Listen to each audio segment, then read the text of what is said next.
So I think God's timing is really good. In fact, me and Cutworm were just talking about this kind of stuff on the phone the other day. There was a funny thing that happened. I asked Siri to call Cutworm, and she did, and then we talked. And then I was making a video, and I was playing the video, getting ready to go online, and on the video, you could hear me ask Siri to call Cutworm. Well, Siri on my phone called Cutworm, and Cutworm and his wife were driving down the road, and he heard that whole video conversation that me and him had on the phone, but I didn't know that I was talking to him on the phone. It was my phone that accidentally called Cutworm. But anyway, we had a nice conversation, and we also talked a lot about God, Jesus, stuff like that, because that's the kind of guys we are. You know, we both been close enough to death to feel like we got a little first-hand knowledge. Look at my little Daisy out there rolling in the grass. That is so cool. Bless her little heart. Anyway, many things have changed since the other day. I sold the. I've been talking with Don Beckett.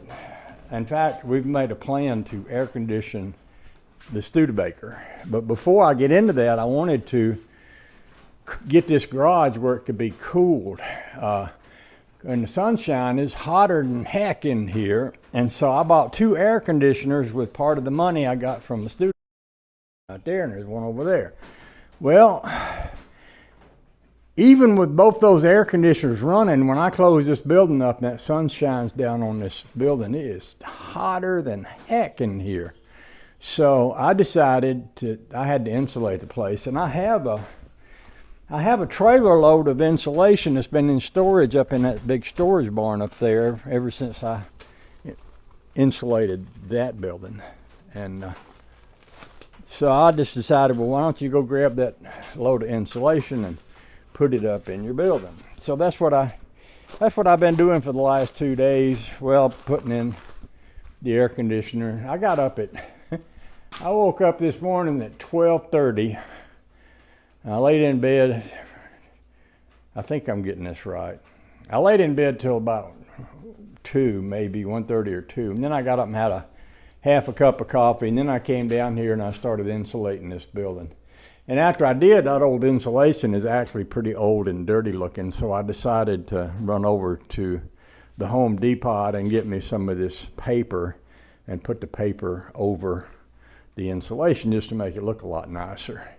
But in the process of doing that, I pulled down all that stuff that was up on those shelves. Well, a lot of that stuff that was up on those shelves was Rambler parts.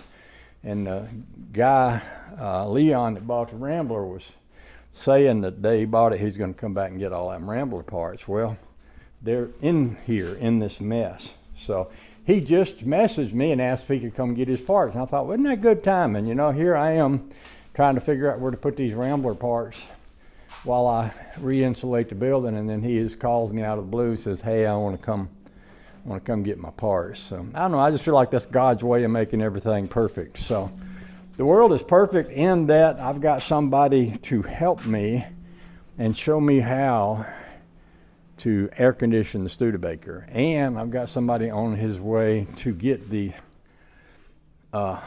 Rambler parts, and I have insulation to insulate this building with. Now, I don't know if I've got enough insulation to do it all, but I noticed that back wall gets a lot of sunlight early in the day. So I thought, well, if I insulate that back wall and if I insulate the ceiling, that'll be a darn good start. So that's what I'm working on now. And since Leon's on his way, I'm going to go in here and pull all this stuff that I got piled up on this table that came down off those shelves and set it out on the floor. That way we'll have his Rambler parts close by. When he gets here, we'll be ready to get them out of here. Okay, that's the plan. I'll talk to you more about that later, and maybe even when Leon comes back, I'll get him to talk to y'all some more. We'll see.